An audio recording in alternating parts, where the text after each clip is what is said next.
এবার কি ভারতবর্ষের প্রধানমন্ত্রী নরেন্দ্র মোদীর সঙ্গে সরাসরি বৈঠকে বসতে চলেছেন বাংলাদেশের প্রধান উপদেষ্টা মোহাম্মদ ইউনূস? এই প্রশ্ন উঠেছে কালকে, যখন বাংলাদেশের পক্ষ থেকে ফের একবার ভারতকে সরকারিভাবে অনুরোধ করা হয়েছে এই বৈঠকের জন্য।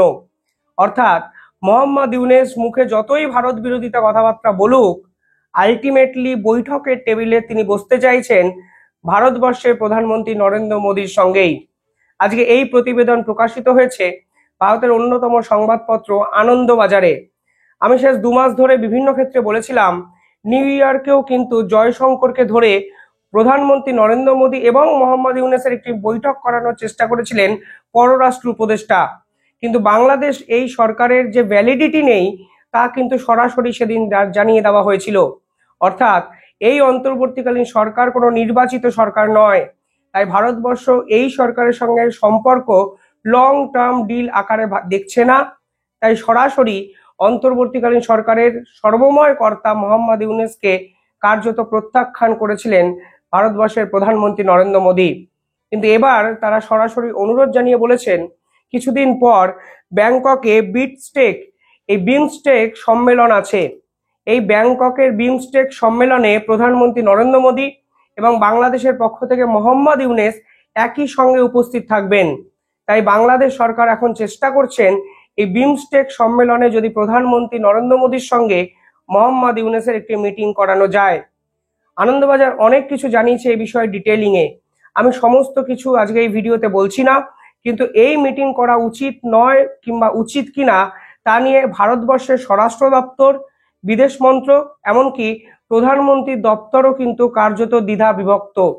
যেখানে বাংলাদেশের এই সরকারকে মান্যতাই দেয় না ভারত সরকার, ঠিক সেখানে মিটিং করাটা কত যুক্তিযুক্ত কাজ হবে সেই প্রশ্ন কিন্তু তুলেছেন এক পক্ষ। প্রধানত দুপক্ষের 3টে করে প্রশ্ন আমাদের সামনে এসছে। যারা চাইছেন মিটিং যেন না হয় তাদের কি যুক্তি? তাদের যুক্তি হলো, সকাল দিয়ে রাত অবধি যারা ভারত বিরোধিতা করে তারা কেন বাংলাদেশের এই মন্ত্রকের পক্ষ থেকে ভারতবর্ষের সঙ্গে মিটিং করছেন।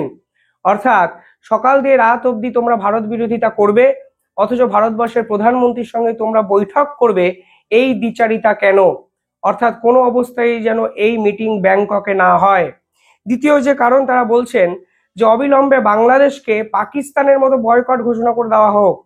অর্থাৎ পাকিস্তানের সঙ্গেই আমাদের নামমাত্র কিছু ব্যবসা বাণিজ্য চলে।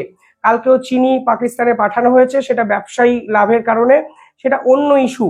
কিন্তু ডিপ্লোম্যাসির স্তরে যদি দেখেন তাহলে দেখবেন সকল জায়গা থেকে পাকিস্তান বিরোধিতা কিন্তু ভারতের এক্সটার্নাল পলিসির অন্যতম একটা পার্ট। সে জাতিসংঘ বলুন কিংবা কোনো সম্মেলন বলুন, পাকিস্তান যে আসলে সন্ত্রাসবাদ একটা দেশ, এই সন্ত্রাসবাদীদের মুখোশ আন্তর্জাতিক স্তরে বারবার খুলে ফেলেছে কিন্তু ভারত সরকার। তার জন্য আজকে গোটা বিশ্ব পাকিস্তানকে নিয়ে ভয়ে ভীত সন্ত্রস্ত।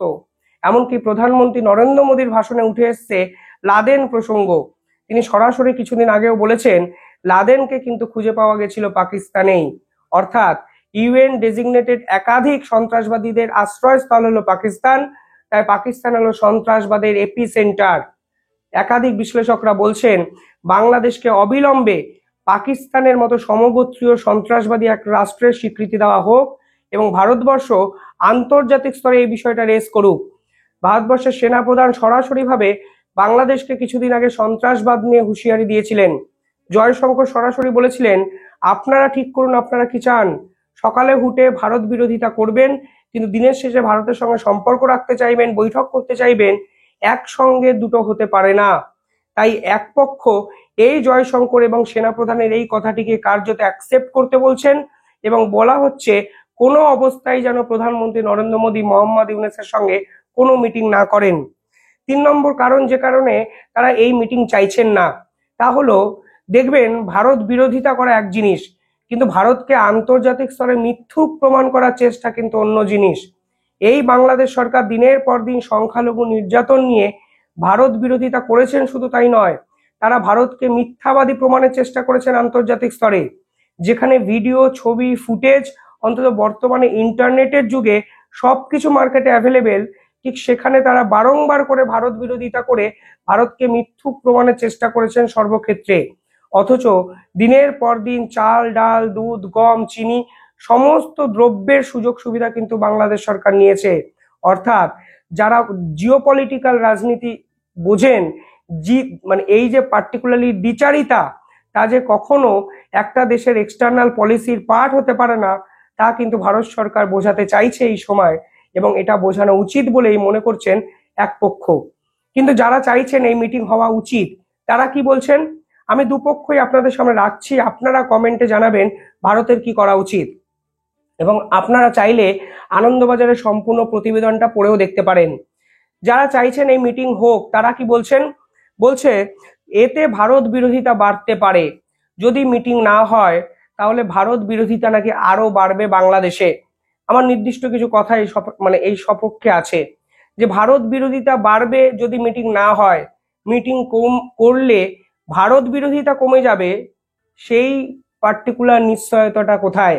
মনে রাখতে হবে, শেখ হাসিনা যখন মসনদে ছিলেন, ভারত বিরোধিতার জন্ম কিন্তু সে সময় থেকে। এই বাংলাদেশে কিন্তু ভারতীয় পণ্য বয়কটের সমর্থনে মিছিল হয়েছিল, অথচ সে সময় কিন্তু ভারতের পণ্য বয়কট করার ক্ষমতা বাংলাদেশ সরকারের ছিল না, আজকেও নেই। এই সরকারের এস্টাবলিশমেন্টটাই কিন্তু ভারত বিরোধিতা করে। ফলে যে সরকার ভারতের বন্ধু, সেই সরকারের আমলে তৈরি হওয়া একটা আন্দোলন আজ যে মাত্রাতিরিক্ত ভাবে বেড়ে গেছে, এবং তা যে আজ প্রায় দমন করার জায়গাতেই নেই, এটা কিন্তু ভারতকেও বুঝতে হবে। অর্থাৎ ভারতের সঙ্গে মিটিং করলেই যে ভারত বিরোধিতা সম্পূর্ণভাবে কমে যাবে, তা কিন্তু মনে করার একদমই কোনো কারণ নেই। কোথাও না কোথাও এটা মানুষের আবেগের সঙ্গে জড়িয়ে গেছে। মানে সরকারের ভারতের হয়ে কথা বলবে, আর সাধারণ মানুষের আবেগ ভারত বিরোধিতার মানে সাধারণ মানুষ আবেগ ভারত বিরোধিতাকে প্রশ্রয় দেবে, এটাও কিন্তু হতে পারে। কারণ সেভেন সিস্টার্স নিয়ে হুমকি, দম্বুর বাঁধ নিয়ে হুমকি, তিস্তা নিয়ে হুমকি, ফারাক্কা ব্যারেজ নিয়ে হুমকি, ভারতের পতাকা মারিয়ে ফেলা, ভারতকে 4 দিনের মধ্যে কলকাতাকে দখল করে দেওয়ার হুমকি, বিএসএফ এর উপর আক্রমণ, একাধিক অনুপ্রবেশকারীকে ঢুকিয়ে ভারতকে অশান্ত করার হুমকি, সমস্ত কিছু কিন্তু শেষ 6 মাসে বাংলাদেশের পক্ষ থেকে দেখা গেছে। ফলে এমন একটা ঘটনাও শেষ 6 মাসে ঘটেনি যেখানে আপনার মনে হতে পারে এই মিটিং করলে ভারত বিরোধিতা চিরতরের মতো স্তব্ধ হয়ে যাবে। কিন্তু এই পক্ষ চাইছেন এই মিটিং হলে হয়তো কিছুটা কমবে, তা ভারতবর্ষে জিও পলিটিক্যালি বেনিফিটেড হতে পারে।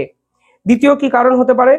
দ্বিতীয় এটা হতে পারে, যদি এই প্রধানমন্ত্রী নরেন্দ্র মোদী এবং মোহাম্মদ ইউনূসের মধ্যে একটি মিটিং হয়, তাহলে সংখ্যালঘু ইস্যুতে চাপ দেওয়া যাবে বাংলাদেশ সরকারকে। অর্থাৎ মিটিং এর টেবিলে সরাসরি সংখ্যালঘু ইস্যু নিয়ে কথা বলা যাবে, এবং সংখ্যালঘু এই উপর যেন কোনো নির্যাতন না আসে, শাসক যেন ঝাঁপিয়ে না পড়ে, দমিয়ে রাখা না হয়, সে বিষয়ে ভারতের সরকারি স্ট্যান্ড কিন্তু বলে দেওয়া হবে বাংলাদেশ সরকারকে। না, আমার প্রশ্ন হলো, যারা সংখ্যালঘুর উপর অত্যাচার হচ্ছে এই পুরো বিষয়টাই অ্যাডমিট করে না, তাদেরকে আপনি মিটিং এ কি বোঝানোর চেষ্টা করবেন? তারা সরাসরি ভারতের মিডিয়া চক্রান্ত বলে দিয়েছে। তারা বলেছেন তুলসী গ্যাবার্ডকে ভুল বুঝিয়ে দিয়েছে ভারতবর্ষ। তারা কিছুদিন আগে বলেছিলেন ডোনাল্ড ট্রাম্পকে কেউ মিথ্যে কথা বলে ভুল বোঝানোর চেষ্টা করতে গেছিল। অর্থাৎ দিনের পর দিন শুধুমাত্র ভারতকে ছোট করার চেষ্টা এরা করেননি, ডোনাল্ড ট্রাম্পের সঙ্গে মোদির মিটিং নিয়ে তারা কটাক্ষ করে বলেছিল, বা কেউ না কারা বাংলাদেশকে নিয়ে ভুল বোঝাতে আমেরিকায় গেছিল, কিন্তু তারা কোনো সুযোগ সন্ধানী কোনো কিছু কাজকর্ম করতে পারেনি।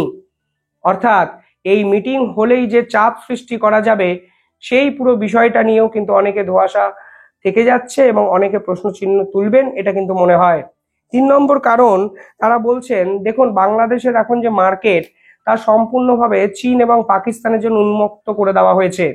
অর্থাৎ এই বাংলাদেশ সরকারকে চালনা করার চেষ্টা হচ্ছে চীনের পক্ষ থেকে। আর অস্ত্র থেকে আইএসআই, তারা কি করছেন, বাংলাদেশের সন্ত্রাসবাদ ঢুকিয়ে দেওয়ার চেষ্টা হয়েছে।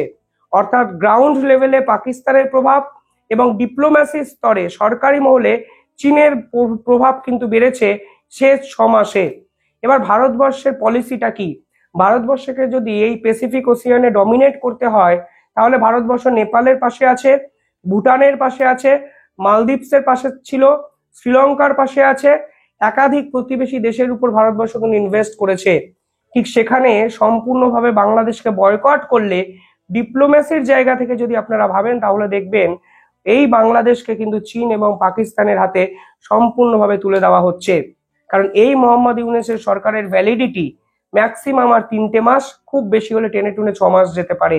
কিন্তু বাংলাদেশে নতুন যে সরকার আসবে সেই সরকারের সঙ্গে যদি ভারতের সম্পর্ক স্থাপন করতে হয় তাহলে কিন্তু নতুন করে শুরু করতে হবে, তা কিন্তু একটু টাফ হয়ে যেতে পারে বলে একাংশ মনে করছেন।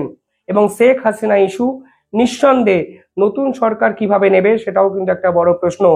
কিন্তু আরো একটা বিষয় মনে করা হচ্ছে যে যেভাবে শেখ হাসিনাকে দিনের পর দিন ভারত সমর্থন করছে, ভবিষ্যতেও শেখ হাসিনার পাশে ভারত সরকার থাকবে এবং অতিথি আপ্যায়নেই ভারতে শেখ হাসিনাকে রাখা হবে। সরকারি মহলে যত বিরোধিতা আসুক না কেন বা আসার সম্ভাবনা থাকুক না কেন, শেখ হাসিনার হাত কিন্তু ভারত সরকার ছাড়ার কথা এখন স্বপ্নতেও ভাবছে না।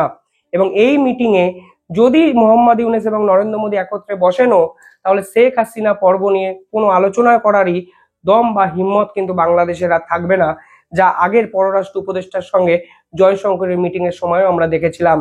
এই হলো সামগ্রিক চিত্র। এই দুটো অপশন আমি বিস্তারিতভাবে আপনাদের বলার চেষ্টা করলাম। কমেন্টে জানাবেন প্রধানমন্ত্রী নরেন্দ্র মোদীর কি সত্যি ব্যাংককে এই পার্টিকুলারলি বিমস্টেক সম্মেলনে মোহাম্মদ ইউনূসের সঙ্গে বৈঠক করা উচিত, এই প্রশ্ন আমি আপনাদের উদ্দেশ্যে রাখলাম। আপনারা জানাবেন আপনাদের উত্তর। আর চ্যানেলটিকে ভালো লাগলে একটু সাবস্ক্রাইব করে দেওয়ার অনুরোধ থাকলো। ধন্যবাদ।